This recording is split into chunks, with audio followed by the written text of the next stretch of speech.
সমস্যা নাই। আমি কিছু বলছিলাম, তুই তোমার বাসায় যাও। বাংলাদেশের আইন কতটা জঘন্য হইলে এর মতো একটা মহিলা ধর্ষণ মামলা আমাকে দিতে পারে? 50 বছরের একটা মহিলা আমাকে ধর্ষণ মামলা দিচ্ছে। তাকে কিভাবে ধর্ষণ হয়? তোকে কিভাবে ধর্ষণ হয়? সেটা তুই কোর্টে যে প্রমাণ করিস। কোর্ট তো তোর কি না, তোর বাপের না কোর্ট? তোর বাপ আর্মিতে, তোর ভাই আর্মিতে, তোর জামাই আর্মিতে, তোর দুইটা জামাই আর্মিতে।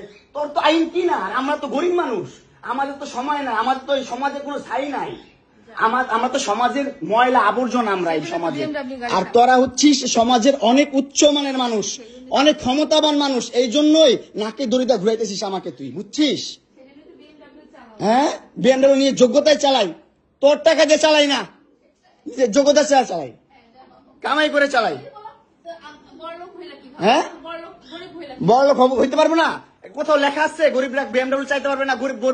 গরিবরা বড়লোক হতে পারবে না? কোথাও লেখা আছে? হ্যাঁ, কোথাও লেখা আছে? নাহলে ওই মেয়েদের বাসায় যাও, নাহলে নরসিংদী যাও, যেখানে যাচ্ছিলে সেখানে যাও। তোমার কাপড় চোপড় নিবা? অবশ্যই নিবো। দাও, ব্যাক করে দাও।